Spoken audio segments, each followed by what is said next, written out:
Okay, um, my name is Jaleesa, and a couple of people have been asking me about how to make the dust covers that I made for my candles.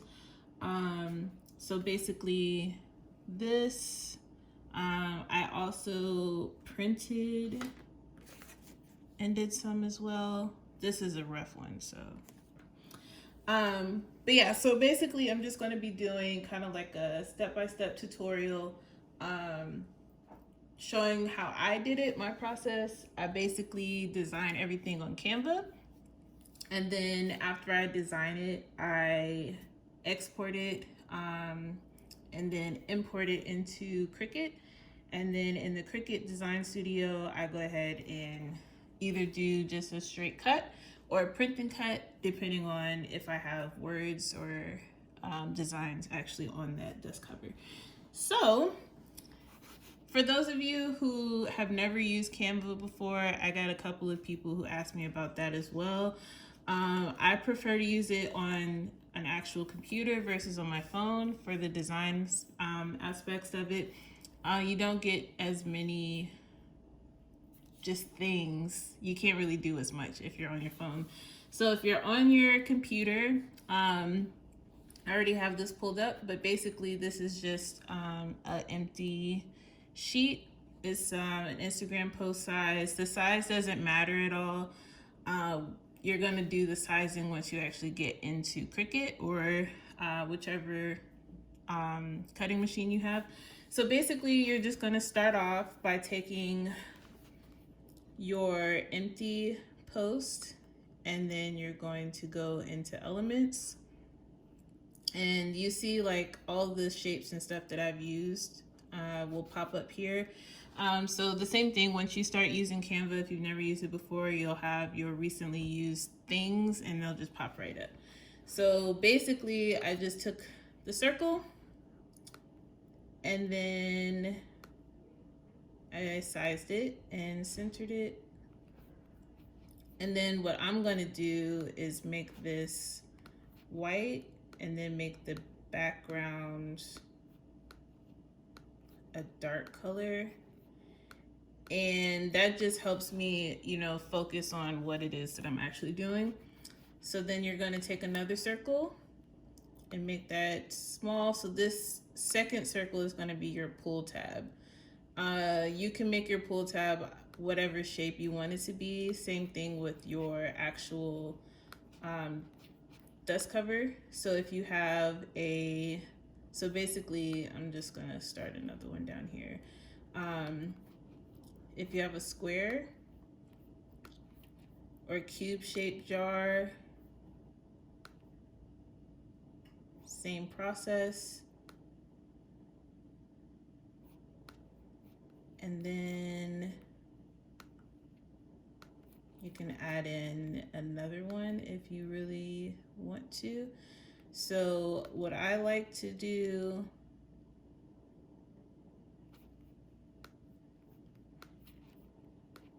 here we go. So you can, make your pull tab whatever size you want and all of that.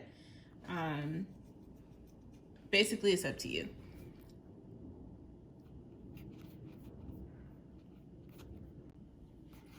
Okay, so bear with me, technical difficulties. So basically I just added in my rectangle here. So I'm going to leave this rectangle the background color so that I don't get it confused, and I'm just going to put that in the center because that's where I put my wicks for my single wicked wooden wick jars. That's essentially like how you make the blank dust cover. So if you want to stop there and you just want to cut out different colors or designs from different cardstock or whatever, you can do that. And as you can see, there's no writing on it, so it's good to go the way it is. Same thing, you can move your wick around, you can add multiple wicks.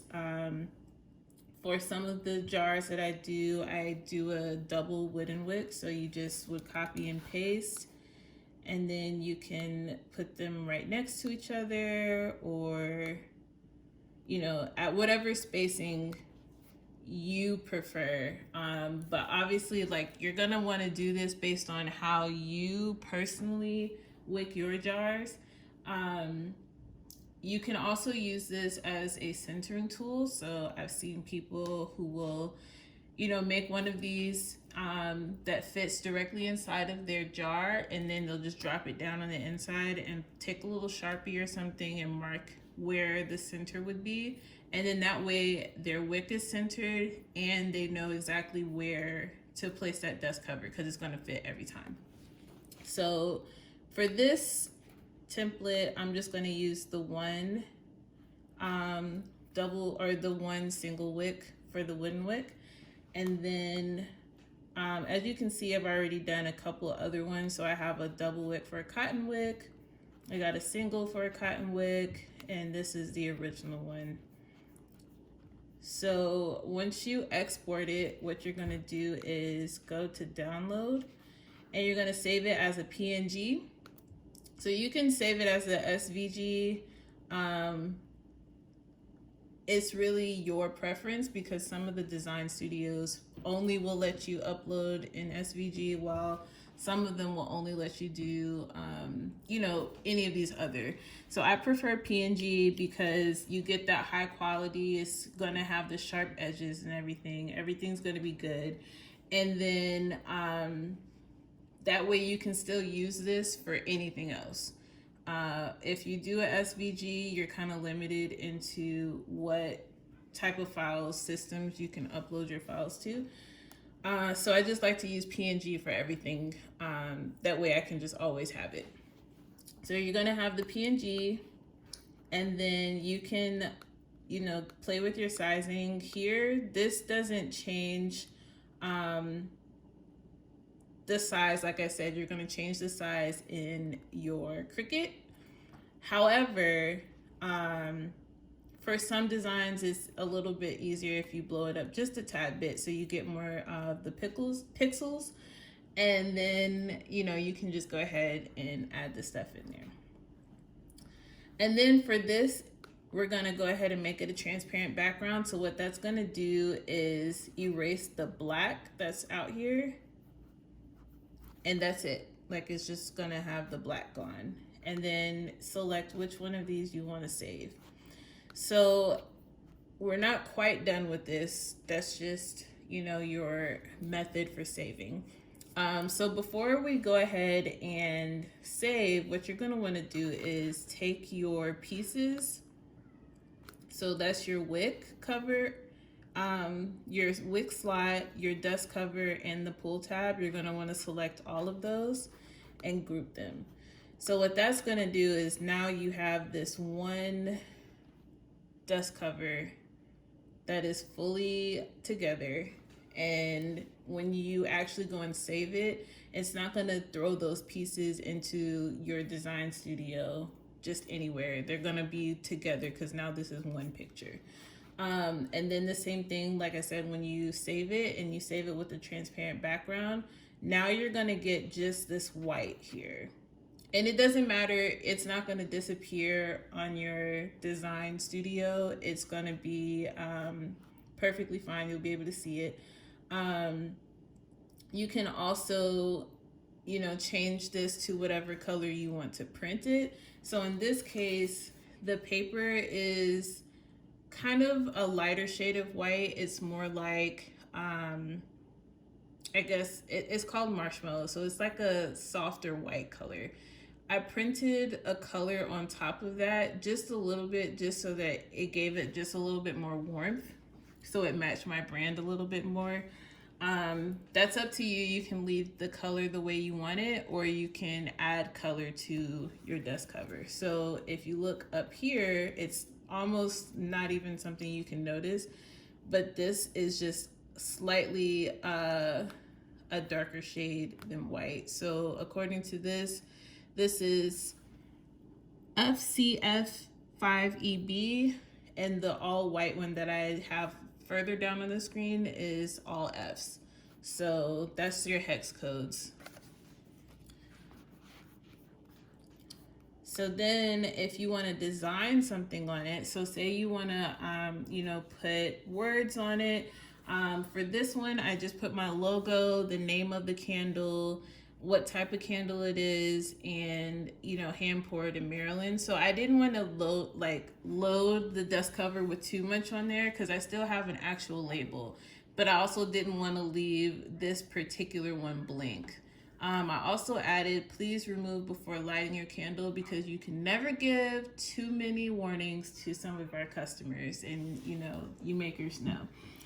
So basically what you're going to want to do is, if you already have all of your logos or whatever saved, you can upload them here in Canva.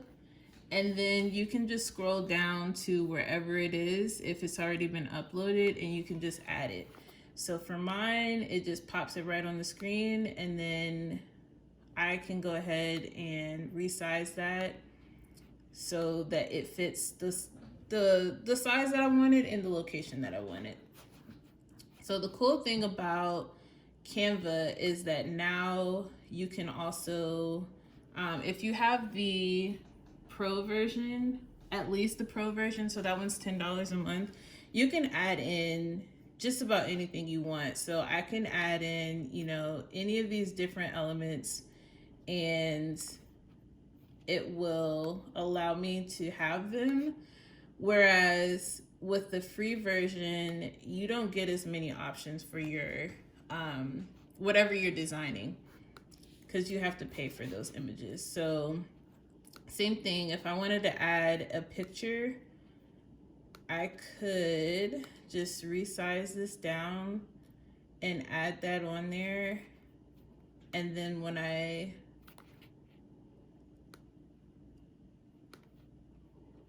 am designing my dust cover, I could literally just add in, oops, not like that, guys. Just like that. I could just add this in just like that, and it fits the photo perfectly, and it doesn't crowd anything. So you can resize, you can play around, you could do whatever it is you want to do with that. I generally won't add, actual pictures to my dust cover or labels. That's just my style. I like more of a minimal feel to it, and just the bare minimum, like whatever information you need to know that this is a candle and what scent you're getting or what size it is. That's all I want, so you can go ahead and add in, whatever else you want to add. So in my dust cover, I also added in text. So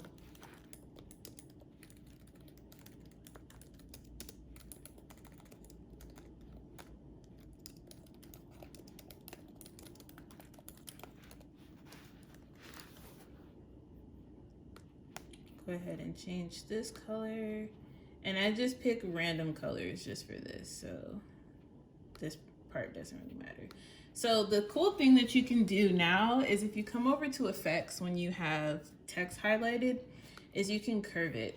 And this is one of the things that I know people had trouble with before, and in some of the design suites you can play around with it.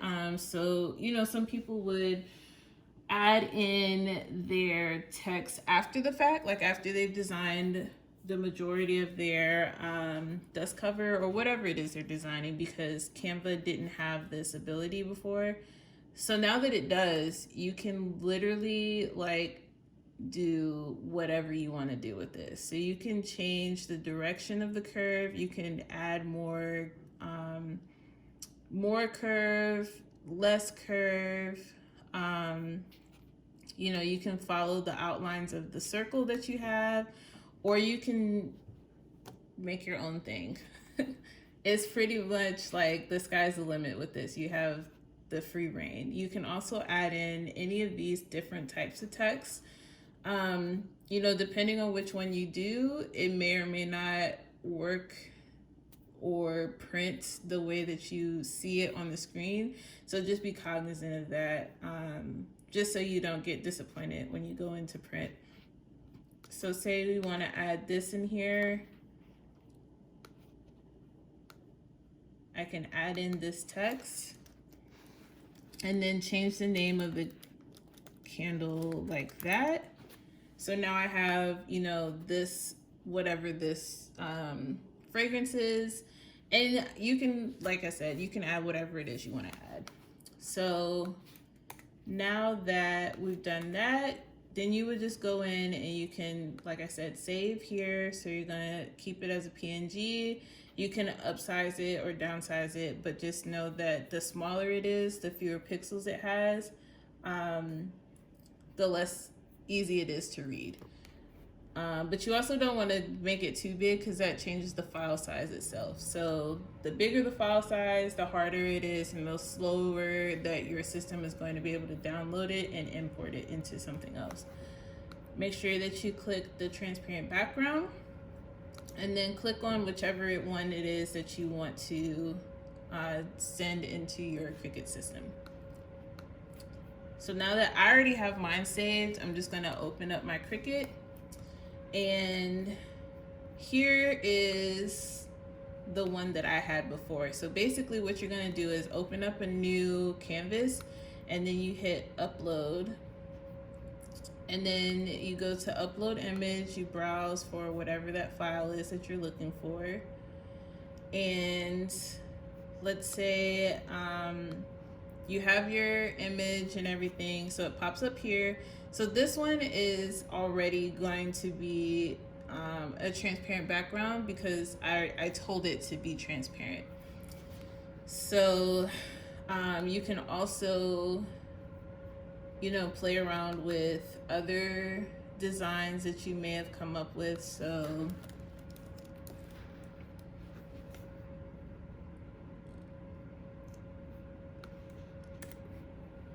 here is the one that I created the other day.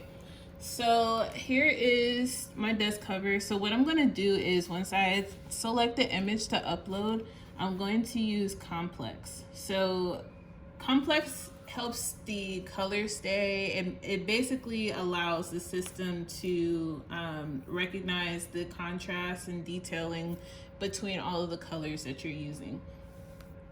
So I'm going to click complex and continue.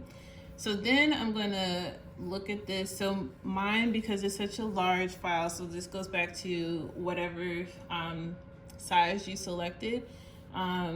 When I saved this, I used 1.5 just so I can make it a little bit bigger, and that way I could, you know, see it when I opened it on the canvas. So basically you're going to just click here where the middle, this is your wick slot. You're just going to click that and it's going to disappear. So now you have all of this is transparent already because you saved it that way, and now your wick slot is transparent as well.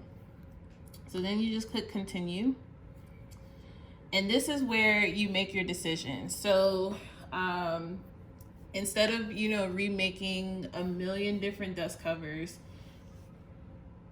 if you want a blank one and you've already designed one with words on it, you just click cut image and it's just gonna cut the image for you, including that wick slot.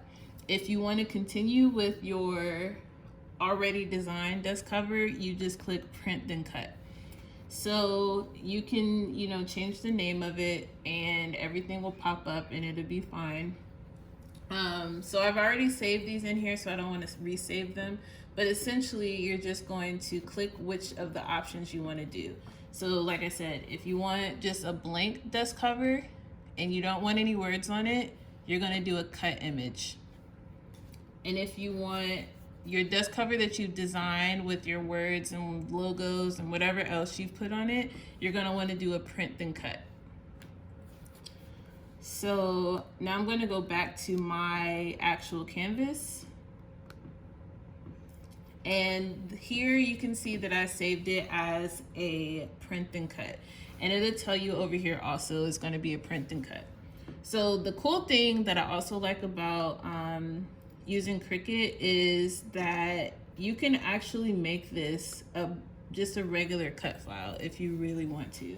I don't suggest doing that because I just like to have my options already. Like, I want to be able to go in and have my one file where it's a print and cut and another file where it's a cut, so that I don't mess anything up in the long run. So anyway, once you have decided, you know, which jars you're going to use, and if you want to have specific fragrances or whatever it is that you have on your dust cover and you're satisfied with it, now you're going to want to measure. So what I do is I take my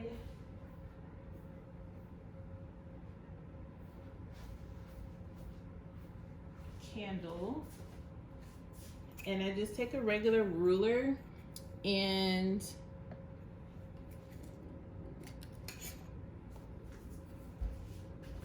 as you can see, this is one of my very first tester candles from a few years back, with regular soy wax. I don't use soy wax anymore because I don't like the way it looks, because I'm kind of vain, but you know, you live and you learn. So anyway, I take my interior of my jar and I just measure from the inside to the other side of the inside. So if you measure directly across the center, you'll have the widest point.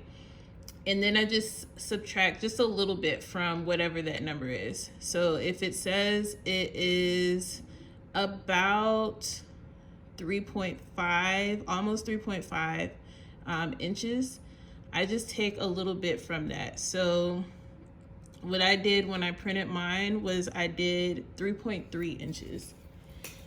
And it works perfectly because it drops directly down into your candle, so you don't have to worry about anything at all. Everything will be good. So you can either drag to resize it, or you can open here. Let me extend this a little bit. Open that. So if you open your locks, you can also change the size here, the width and the height. You can change that manually. If you lock it back, you can change one and it will automatically change the other one.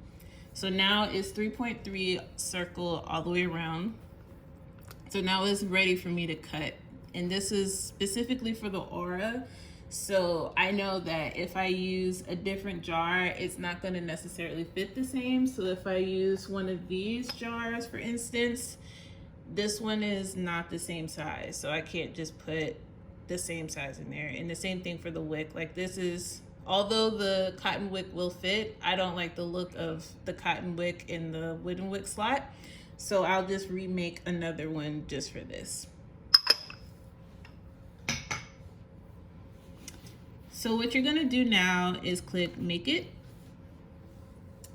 And it's gonna tell you exactly, you know, where to place the piece of paper. And it's gonna tell you exactly, you know, how much space you're gonna have. So according to this, you know, you'll have all of this paper to work with. So you can either cut one. So I know a lot of people, they tend to just do one at a time for their first one, like their test one, so that they can make sure that everything is going the way that it's supposed to go. I like to just, you know, go for it. So what I'm gonna do is copy and paste this a few times. So with 3.3 inches, you can get 6 on one sheet of paper. So, well, sometimes you can get 6 on one sheet of paper.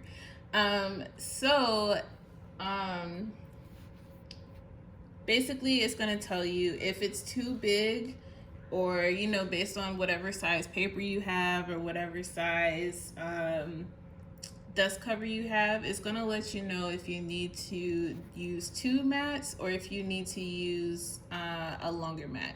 Since you have 2 sheets of paper, you can either just cut one at a time and don't even worry about this, because this will essentially be a waste of paper. So you can just go ahead and turn off those other 2, or you can move them around.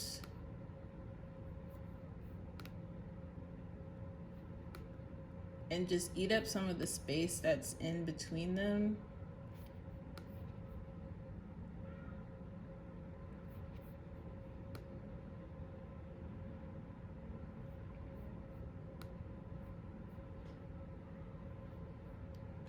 Or you can make your dust cover smaller, whatever you need to do. You can, play around with it, or you can just delete them.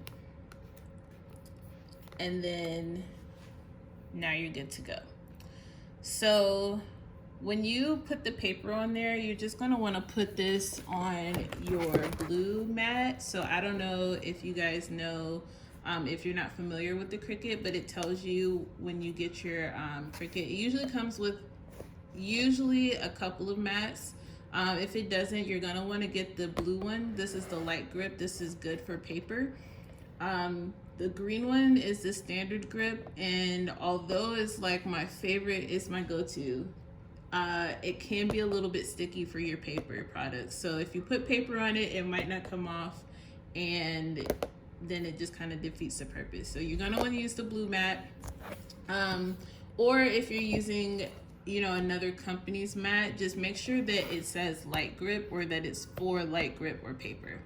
So you're gonna wanna put the paper directly on the lines here. So you're gonna line this paper up directly to where it shows you on the screen, because it's gonna know where exactly to cut. But if your paper isn't in the right location, it's gonna cut and you might run out of paper. So you don't have to worry about mirroring. You don't have to worry about really anything on the screen. This is just showing you what it's gonna look like when you get ready to cut. So now we're gonna hit continue, and it's going to, right now it's just the Bluetooth is trying to find the Cricut.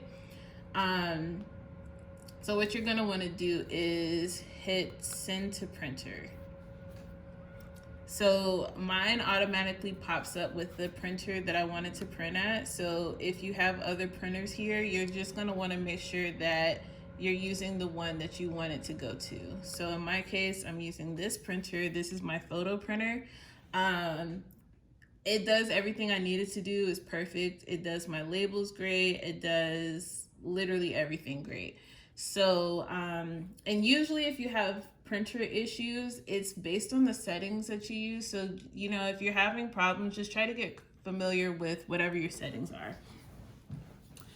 You're not going to want to do multiple copies unless, you're just going to continue to print over and over and over again.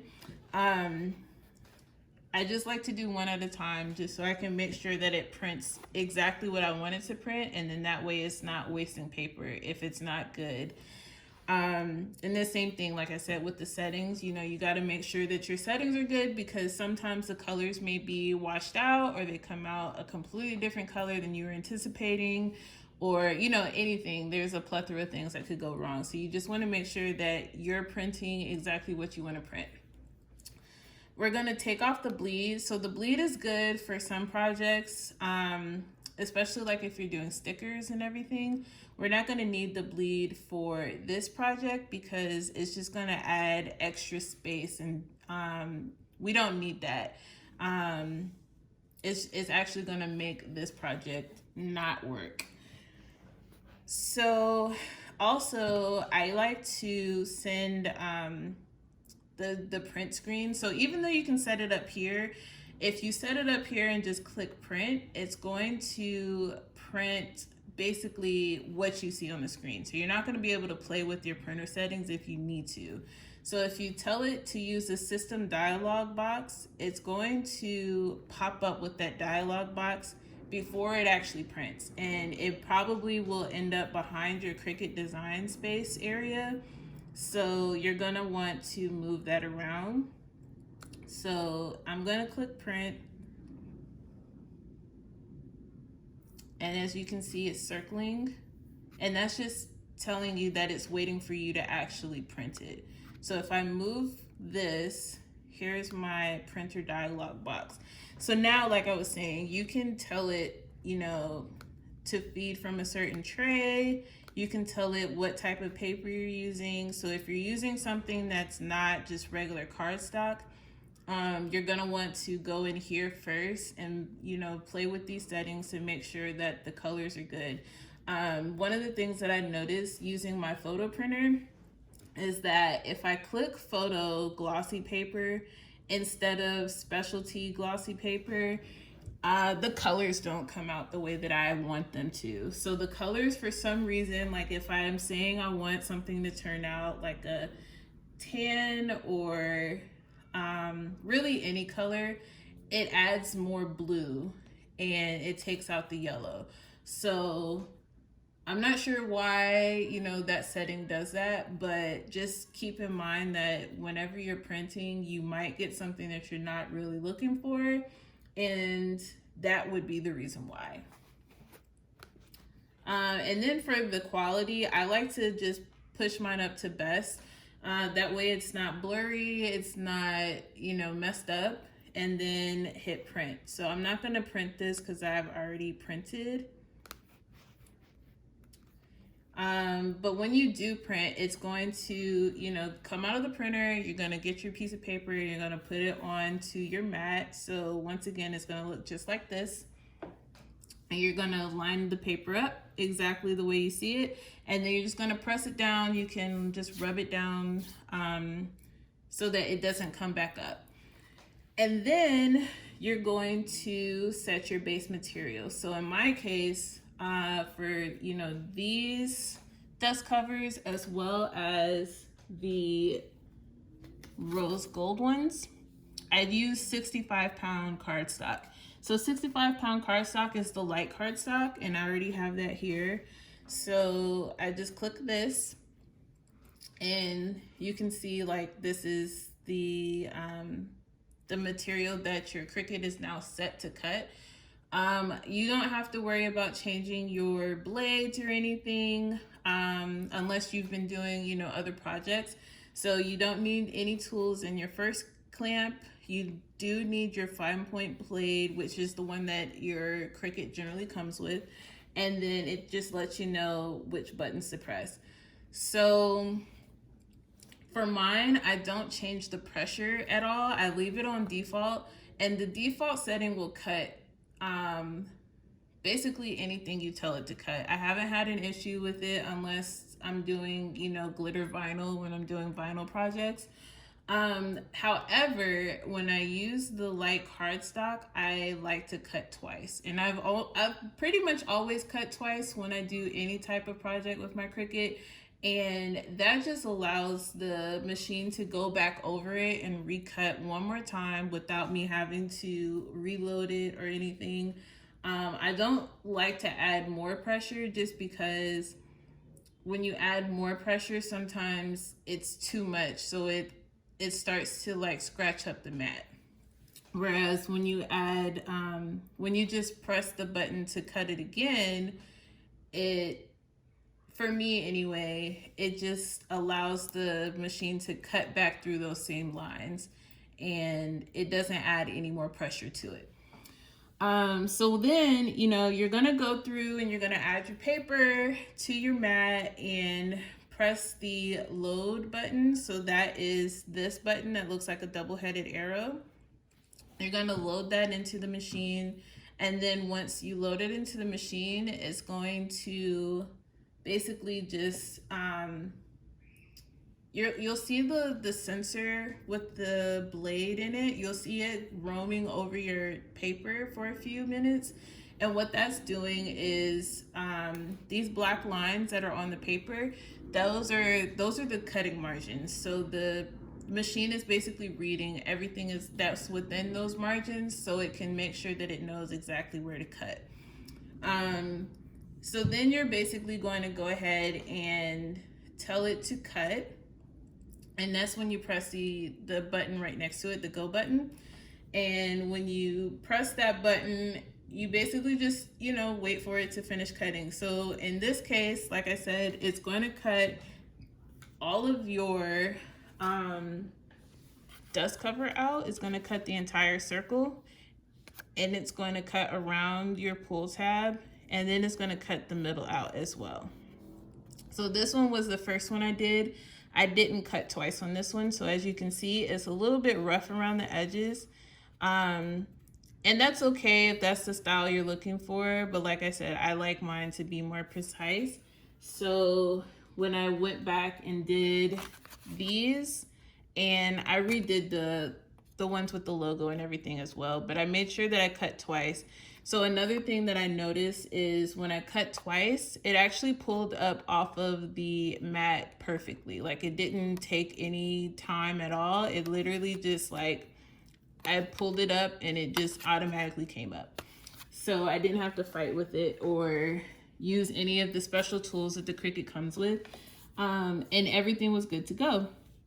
So I'm gonna add in another video. So this is the video I used for my IG Reels and TikTok, and it's basically a sped up version of the process. And if you have any questions that I didn't cover, or if you want, like, more specific step-by-step instructions, just let me know and I will definitely help you out. I hope you have a really good time playing with your Cricut, or if you have a silhouette, I've never used that before, so I imagine this is kind of the same process, but yeah, I hope you enjoy your weekend. Have a great day and happy candle making.